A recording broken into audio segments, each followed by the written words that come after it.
Welcome to the Smart Business Revolution. Revolution. Revolution. Revolution. You want a revolution? You say you want a revolution? Revolution. The revolution. It's going on right now. Welcome to The Revolution, the Smart Business Revolution podcast, where we ask today's most successful entrepreneurs to share the tools and strategies they use to build relationships and connections to grow their revenue. Now, your host for The Revolution, John Corcoran.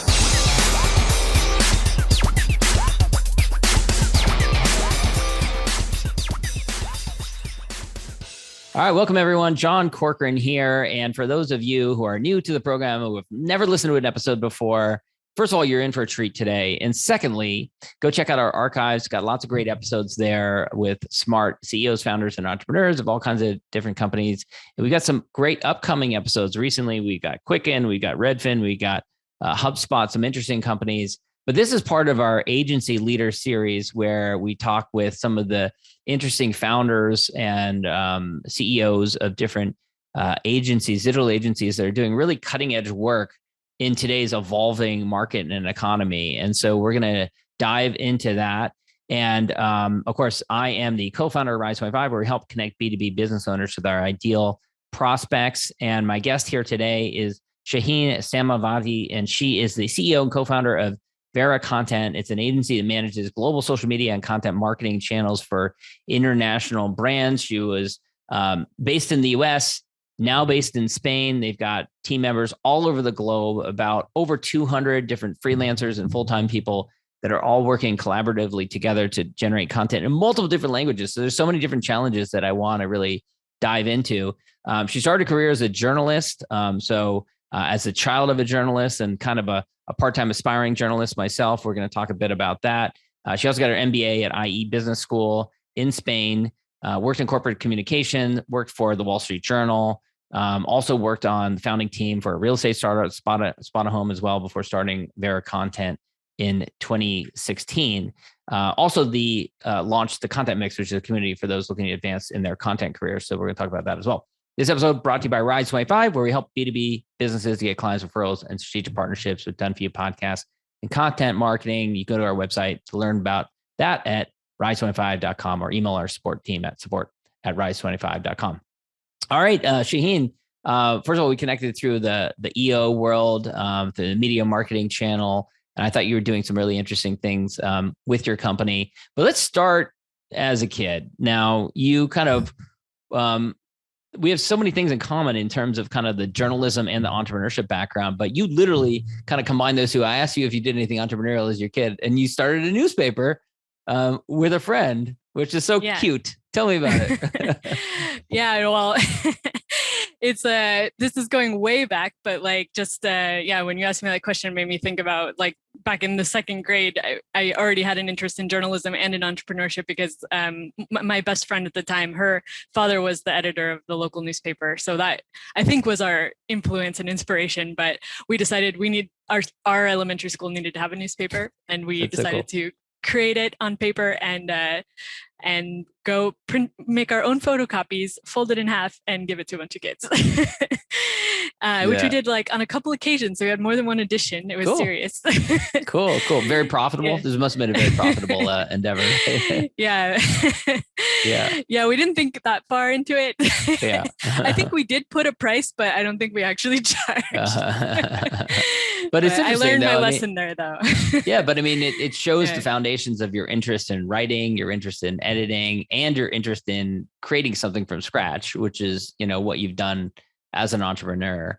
Absolutely. So I think that's fascinating. I actually, as one of my college essays, I remember I created kind of like a faux layout of like a newspaper page. So it's like my essay, instead of just writing out an essay, I created this like page, and the essay was written in as an article on the front page of this newspaper.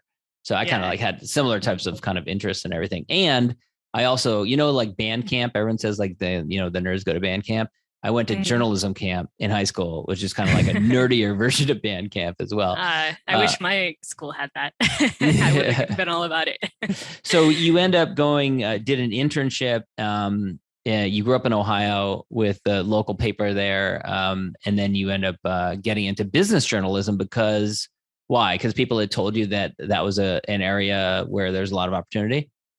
Yeah. So, well, actually, I did have a great opportunity in my high school where there was this job shadowing program. So it was like you could volunteer to be part of this program. I was like, yeah, of course I want to do that. I think there was only like 10 kids in our school that actually did the job shadowing, but and they asked like what your interests were and what kinds of people you like to shadow. And my interests at the time were like politics and journalism. And I had the chance to job shadow a county commissioner and thought it was like the most boring thing ever.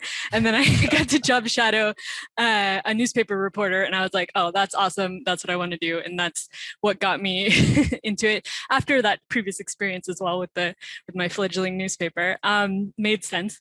And then yeah, well, how I got into business journalism specifically, that came later, but actually that one job shadowing experience in high school like led me to later get an internship at that same newspaper. And then from there, I had the chance to go to a talk where someone was talking about business journalism and how many opportunities there are in that. And I thought, well, that sounds cool. And if there's a lot of opportunities in it, I'm just going to like position myself as a business journalist. And I went to this job fair and applied saying that I wanted to be a business journalist. And I got a really great internship at a big newspaper in Ohio, the Plain Dealer.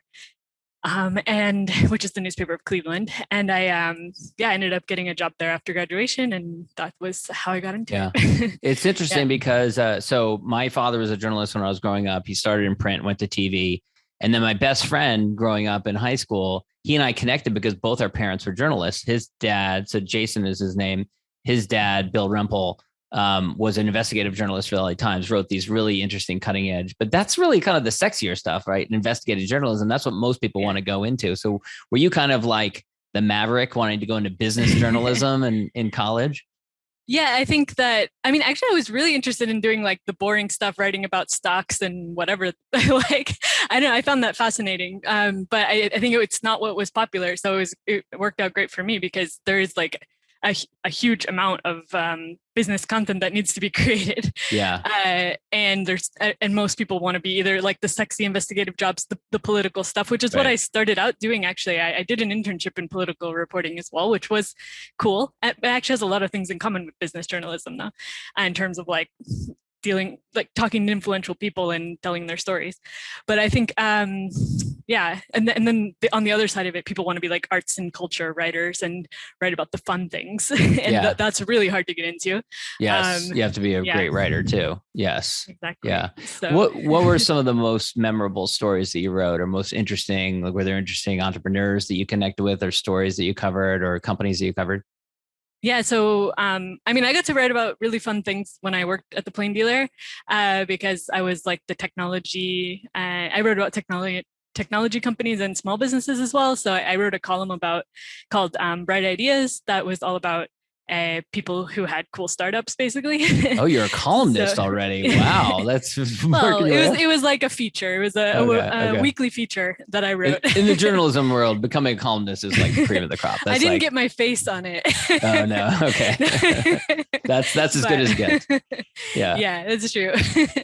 No, it was a weekly feature that was on the front of the business section. It was always about someone doing something cool, a startup. So that was like one of my favorite things that I did in that job. And it was like really inspirational to like talk to all these entrepreneurs. And yeah, that I actually I never thought really about entrepreneurship until I started meeting all these entrepreneurs. And I was like, oh, they're doing really cool stuff. And I could do that too. And is that what inspired you to go get your business degree, get your MBA?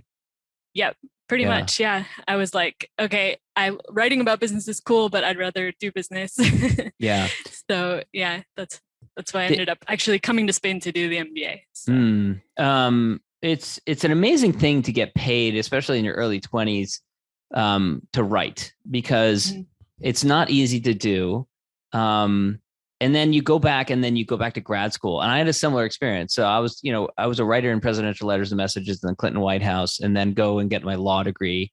And you go from like kind of the excitement of being out in the real world to like being back in the classroom. What was that experience like for you? Or was it more exciting because you'd gone from Ohio to then Spain, which is pretty cool? I mean, I don't know. I like school. So I'm always like, I like learning things. I'm a curious person. So I found it was a good like change of pace to go from like working and doing my daily grind of pumping out stories to then like going back to the classroom, kind of, I don't know, having a different pace of things. Yeah.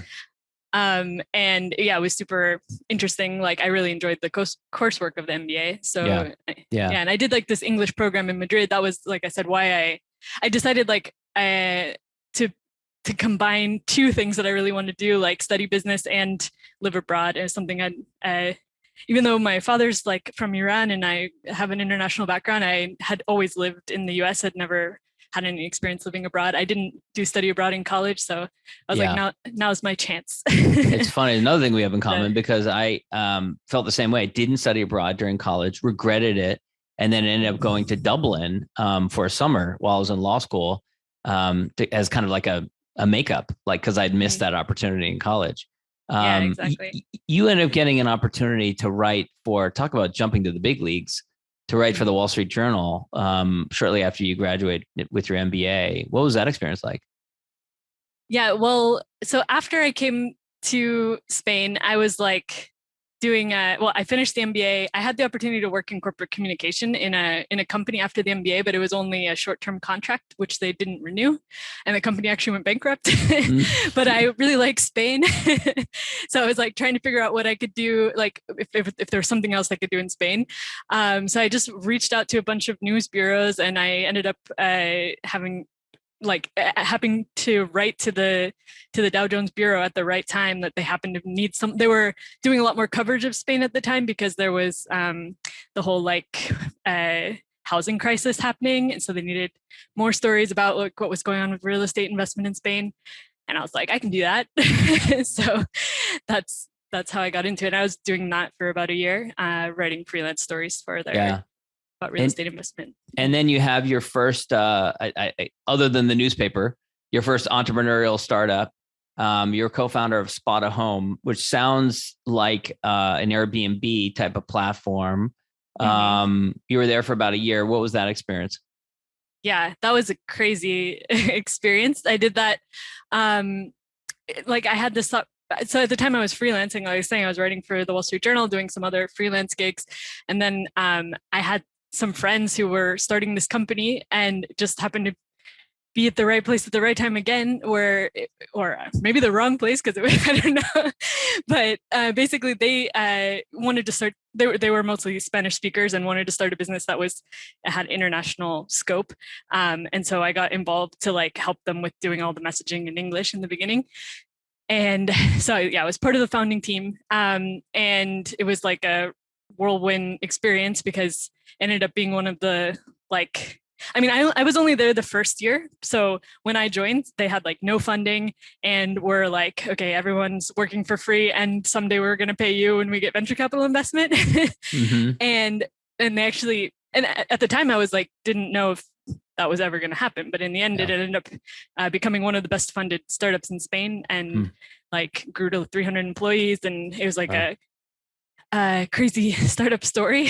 And actually my now husband is one of the co-founders. He stayed at the company. I decided to leave after a year and start my own project. So, but I just like learned so much during that time, and being part of something that was growing so fast. And like, I learned so much about creating processes from the beginning, and just like this sense of urgency to grow quickly was something that, I had never. It was just a crash course, basically, in how to start a business that I later applied to my own venture, which is a little not quite as ambitious, but well, it sounds actually super similar, right? For what you do with VeraContent, in a sense, is what you do with Spotahome. You were creating content, head of marketing, designed to build awareness for the platform, and now you kind of spun that out and you do that for clients as well.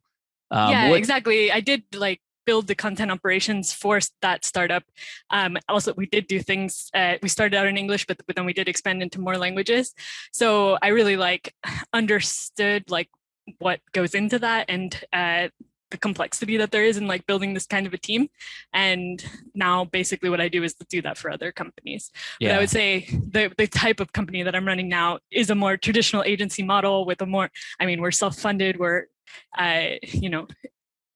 bootstrapping essentially. Right. And that was actually something I learned from my experience at Spotahome, that this like high growth, like venture capital thing, it just wasn't like my Wasn't bag. your jam. Yeah. What didn't you like about it? I'd say that, like, first of all, that so much of it is that there's so many other voices involved that like you don't have as much control over the project. Like I like having a smaller project where I make the decisions, and it's that it's I don't know, I have more creative control, because it's just, there's so many, once you get investors involved, first of all, having so many co-founders that we had in this company, which when we started out, we were 6. Now it's too many people to be making decisions, first of all. So, and actually 2 of us left, so they ended up being 4, and which I think was better. But then, and then once investors are involved, you're really like working for someone else again. So I really wanted to just own my own thing. Yeah. Now, one of the challenges that came with that different operation, more traditional agency model, is just managing a lot of people. You've got over 200 freelancers and full-timers now. That's just a lot to manage, and in different languages, which is incredible. That, I assume you don't speak all the different languages that you do work in now. So let's start with that piece. How do you manage to oversee work in different languages that you don't, speak yourself? Yeah, that's the the secret. Basically, I mean, we work in over 20 languages. We don't work in every language in the world because it's not possible to do the level of work that we like, to do the quality that we promise in every single language. So we limit like what languages we work in. We are focused on European markets, and we also do some major world languages outside of that are kind of like the most commonly needed. I mean, it's like a chicken and egg thing in terms of like building the team. Like you have to build this team that you can trust to consistently put out great work in that language. And it takes, at the beginning, there's some trial and error there. So you have to like build up a track record in that language before you can consistently be great in that language. So it's obviously taken us time to get there. And I think, as you probably know, it's like complex enough to like put out consistently good content in just one language. So when you're working across multiple languages, it just like compounds the complexity of the operation. And that's why people hire us. Right. I imagine. So are you like putting out content in 20 different languages or no? Is that impossible? We are. In more than 20 for yourself languages. Personally, for ourselves? agency. No. That's the irony. We actually, we know how much work it is, and then we don't invest in it ourselves. We are a small company, and we're targeting businesses that are operate in English primarily. So, I mean, we generally so it wouldn't make sense. We're generally targeting companies based in the US and the UK who want to expand into other language markets. We do all our own marketing in English. But that's and actually I do say you should only do marketing in as many languages as you can do equally well as the first one. Like, so if you're not willing to put the same amount of resources into the other language, then you probably shouldn't go there. And one of the challenges you said is sometimes the clients come to you and they want to, their business is in English and they want to go to Spanish, German, Japanese, Chinese all at once. Right. Well, like, so our clients tend to be like medium to large companies that have a pretty clear idea of where they want to expand into, but sometimes they get it right and sometimes not. I mean, obviously when they come to us, we advise them on what we think is the best approach. And if it's crazy, we probably wouldn't do it. But yeah, we have seen people who want to like jump the gun on doing marketing in a market before they have their operations in place to really be able to like serve that market well. Because if you are putting out marketing content, you have to like you have to be able to deliver on what you're advertising in that market. And I was telling you before, I've actually seen people who will do ads in a language that they don't even have a landing page for. And it's like, those people are going to get to your landing page in English. You might do the ad in German. They see your landing page in English and they're just going to drop off. Yeah. So you're not going to be converting those people. Yeah. So you really have to put those pieces in place first before you can move into the marketing pieces also. Yeah. Exactly. You have to have all the business operations behind it, the sales team, the customer service, right. the product itself, the packaging. I don't know, it depends on what your business is. Right. Right. Now, the content creation can take time to build. And how do you like qualify your clients, or how do you ensure you're working with clients that aren't going to turn around like a month later and be like, or even 3 months later and be like, oh, we put on all this effort, we haven't got any clients from it yet. How do you ensure that they see that this is going to take some while, but it's going to pay off in the long run? Yeah, we've definitely become much more picky about who we work with over the years. I mean, we've been in business 6 years now. And like I said, now we're really focused on clients who I guess that don't need to be so much sold on the idea of content marketing. Like they're already doing content marketing and they know that it works, and they just need help executing that in additional markets. So so generally, if it's working in one market and we're not able to make it work in another market, that's a problem. Because I mean, it should be like proven that it's going to work, and they should have data from the other market in terms of how long it took that to have results, and our aim should be to have similar results in the new market. So of course there are some cultural, like there have been times when actually the reaction to a product in a new market is different because of cultural Tell situation. me about that. Can you think of an example where that's happened? Yes. I don't know if the client will like me talking about it. You can keep it anonymous. Don't mention any names or anything like that. You can make it generic.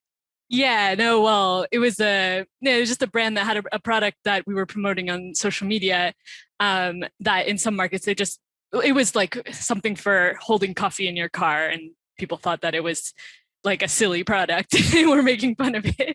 Yeah. But I think like obviously in the US, it's very useful. People like to drink coffee in their car. Right. Yeah, I guess it depends on how people drive to work, also, or how they get to work, whether they use public transit or something along those lines. Yeah, exactly. So I think obviously the messaging around that in one market versus another might be very different, considering culturally what, or maybe you decide not to launch that product at all because it's not relevant there. So. Yeah. Now, how do you manage so many people? You got over 200 freelancers, a dozen full-timers. So that's a much larger group of freelancers. I'm curious to know like how you manage all those different people, but then also like from a cultural perspective, how do you avoid there becoming like a second-class citizen type of feeling for the freelancers?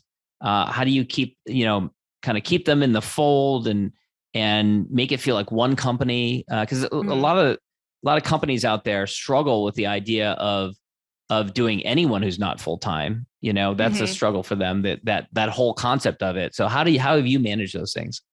Yeah, I think a lot of clients work with us because of the complexity of dealing with freelance teams and wanting someone else to deal with that. So and that's kind of like what we're experts at. And so as a member of EO, I did the Entrepreneurs Organization like Accelerator program, and I've been working on like implementing scaling up best practices over the years. And it was actually something I was trying to do on my own even before the accelerator.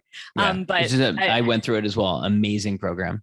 It is, yeah. And so the whole thing about, I mean, I really believe in establishing like your company values and your purpose and really like transmitting that to the team. And that's something that I think we've always had just very strong values even before we made it an official statement about it. But then that's something that also this like sense of community, like it's something that we've really been working on since the beginning. And it's, I guess, I was telling you about this content mix community that we built. And it's actually a community that I started even before starting the company, because I just wanted to connect with other writers. And so it started as a Facebook group that you created because you just didn't find that there was a place for content creators, writers to connect with one another.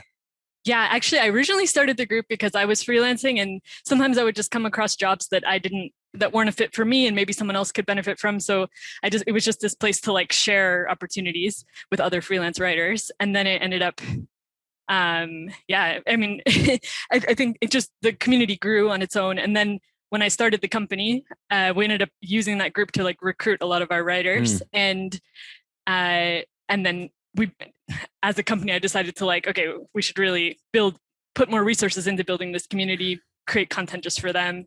And yeah, so that's how like the content mix was born.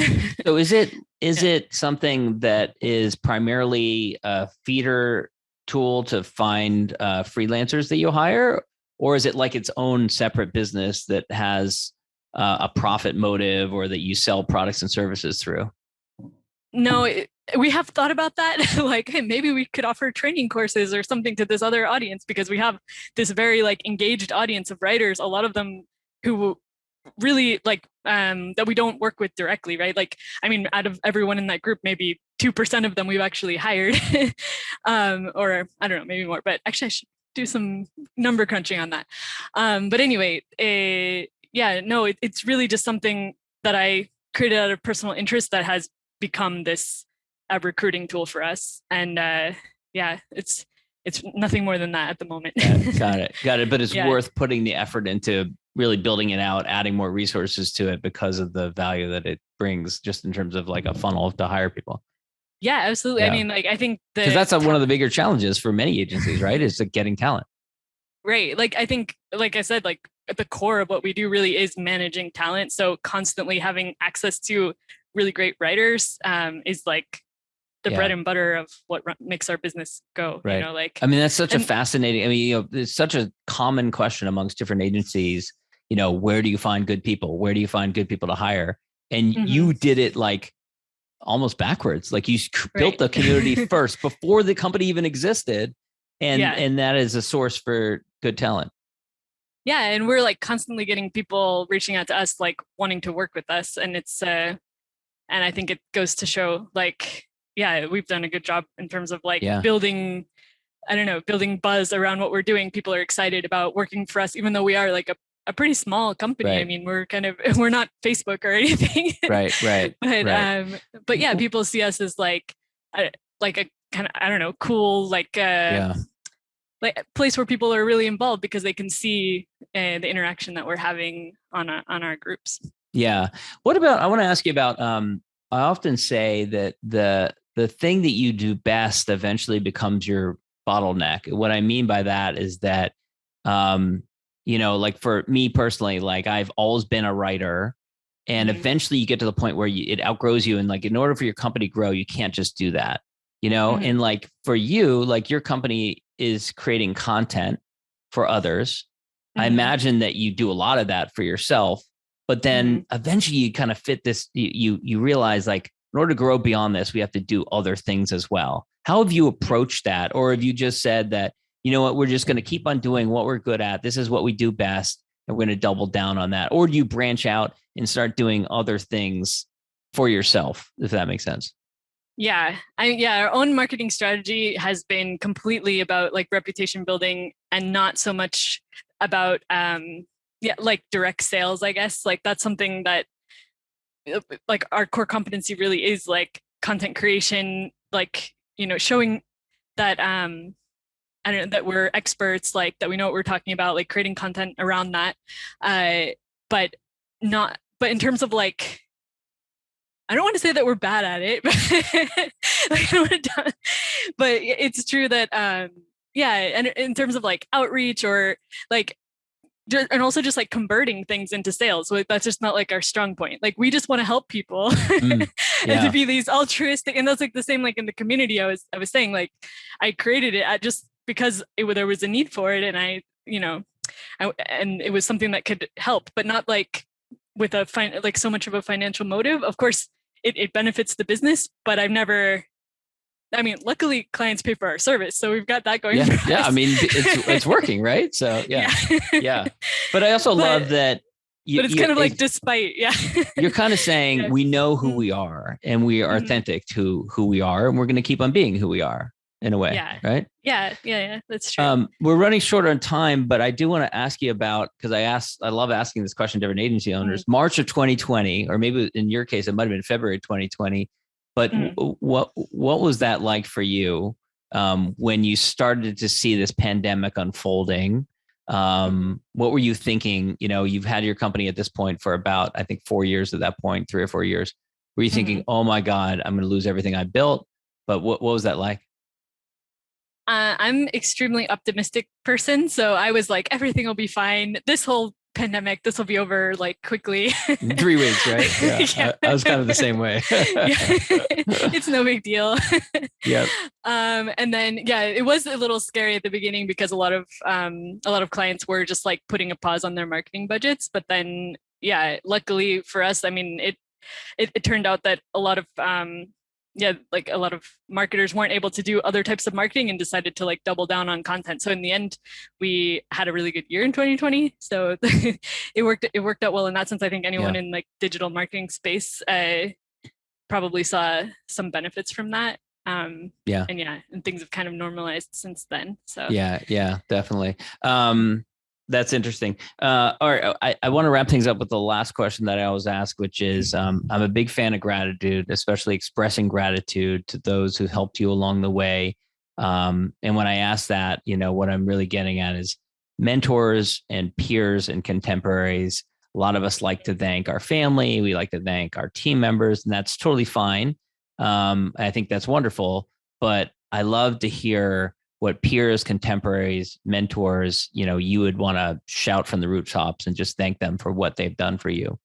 Yeah, I definitely have a lot of them, but I won't give the whole list, but I definitely, the late great John Thompson, he was the founder of the intern program at the newspaper that I first got my foot in the door, called the Dayton Daily News.